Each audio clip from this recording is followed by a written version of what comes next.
We have Gigabyte's AORUS Master RTX 5090. Are you excited to see how this will perform? It's a card that's almost $3,000. Is it really worth that amount of money? We will compare the predecessor of Gigabyte's AORUS Master. Actually, it's the Gigabyte Windforce Overclock Edition RTX 4090 compared up to their AORUS Master RTX 5090. How well do you think it would compare, and is it really worth the upgrade from the 4090? Let's dig in and see. What I really like about Corsair's case is really easy to work on. You can easily just pop it open just like this. Now I'm a little bit nervous about taking this out, to be honest.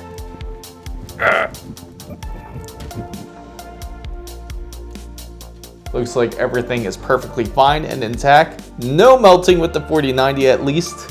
Now this is one of ASUS's quick release boards here. So we're gonna see how it comes out, then we'll unbox the 5090.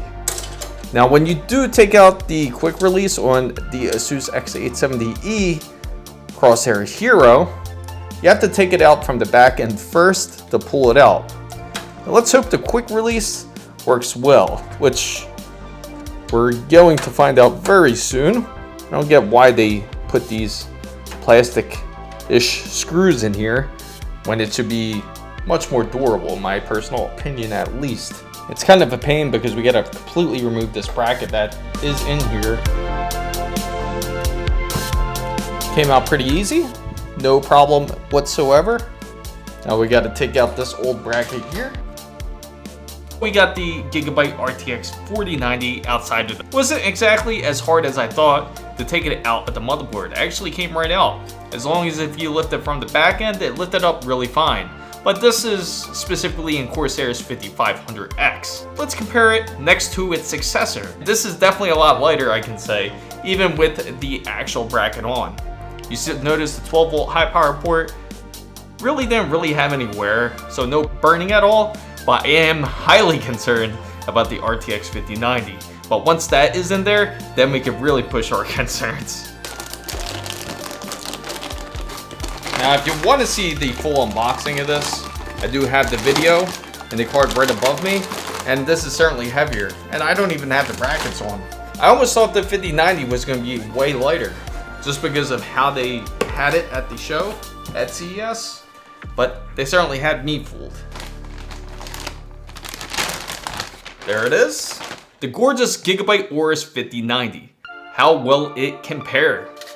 And we'll put the fan on for kicks and giggles here. Now don't mind the bracket that's sitting in the way. Quite the size difference. Noticeably the weight is way different. Just gonna show you how we could put on the new accessories even if you have fans on the bottom like I do. Won't really be too difficult. So we just gotta install the bracket that comes with the RTX 5090. When you are pulling it out the kit, it's gonna be right here. I'll pull this out and the screws.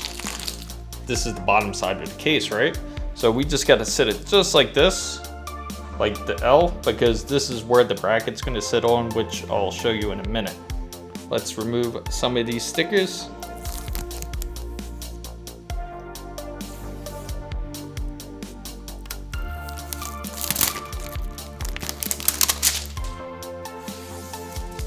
You know this is a quad slot. More than likely it's going to take up even more. Just remove the one.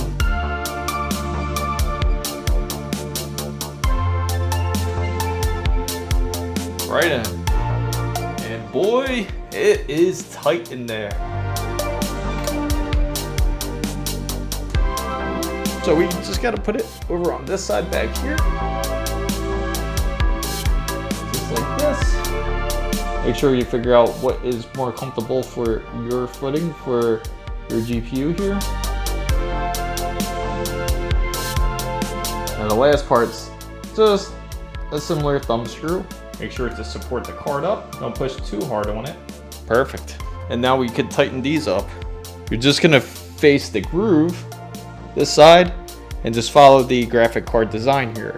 And that's just to prevent any vibration noise here. And we'll deal with the wires after here. Don't forget to peel this off. Now wire that in. Simply as plugging in the ARGB, and the fan. Now we got that out the way. We got the fan fully connected. Now is for the last and final piece of the puzzle. It's connecting the 12-volt high power port. The good thing about MSI's harness, just make sure you plug it in until all the yellow is gone. Nice solid click. The RTX 5090 is finally installed.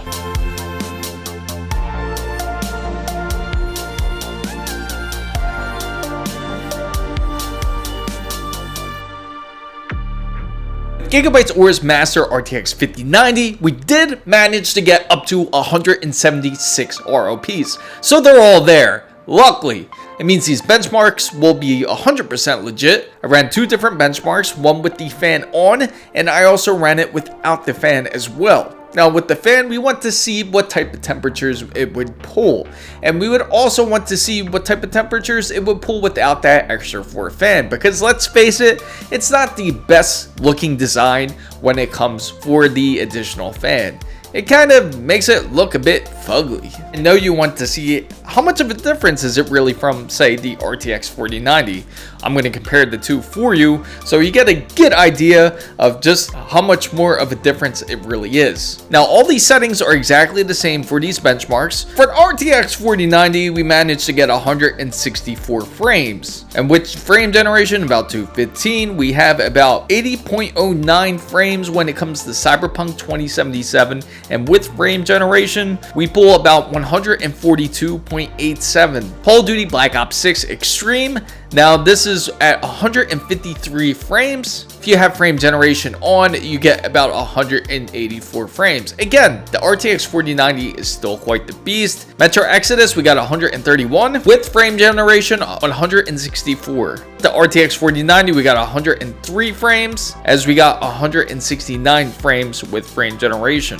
Now let's go to more of the more serious games. As you look at this chart, is Black Myth Wukong. Now this is all maxed out settings at 59 frames without just raw power, just straight raw power at 59 frames with the RTX 4090, and that's with ray tracing. Now with frame generation, you can get as high as up to 96.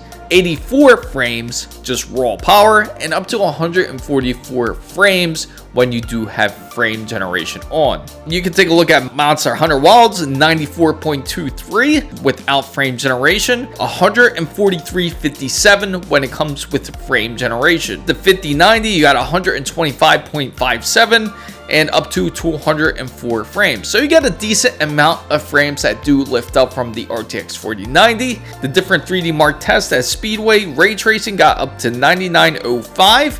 As for the 5090, it got up to 15097. When it came to Firestrike, 24,137, 32,264, Steel Nomad, 8,926. For the 4090 and 14,594. So it's quite a dramatic increase from the RTX 4090 in that sense. With the RTX 5090, it's about 80 to 82 degrees Celsius without the fan. Now with the fan, it's relatively about the same, so it's not really that much of a difference. It is quite the improvement when you are gaming, but here is my negatives about what I found with the RTX 5090. Now this doesn't just pertain to the RTX 5090, as it does pertain to other NVIDIA cards, including the 40, 30, and the 20 series. And this has to do with NVIDIA's drivers. It's been terrible as of recent. And I mean recent. They had plenty of time to push out updates. We're already in May, and we still don't have a proper working driver for the RTX 5090. I have to roll back the driver back to March's 572. That's just how ridiculous it is, because even the April and the May update still causes issues. In fact, when I was playing Monster Hunter Wilds, I was having issues. I was going through the forest, and every time there was a crash.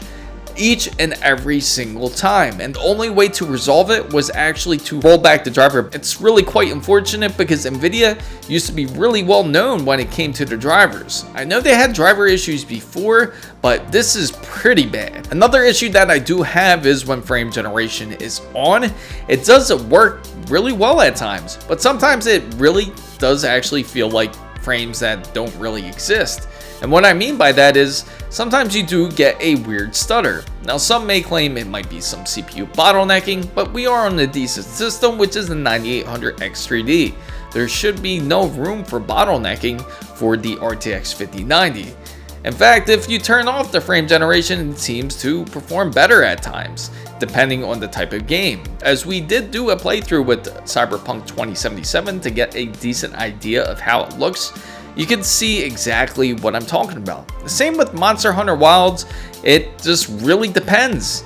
Because sometimes that frame generation, once it kicks on, it really can throw you off, and sometimes it throws some weird glitches. Really, it just needs better drivers and better improvement when it comes to the updates for the NVIDIA drivers, and I think that's really the main key that's really hurting this card. But at times, frame generation really could be amazing. Sometimes you can't believe that there actually is frames that don't exist in there. Well, some may say fake frames. I gotta say, when it comes to the undervolting side, it's quite exhilarating. It's actually excellent on this card. I haven't had any issues with it. I've been using it with MSI Afterburner.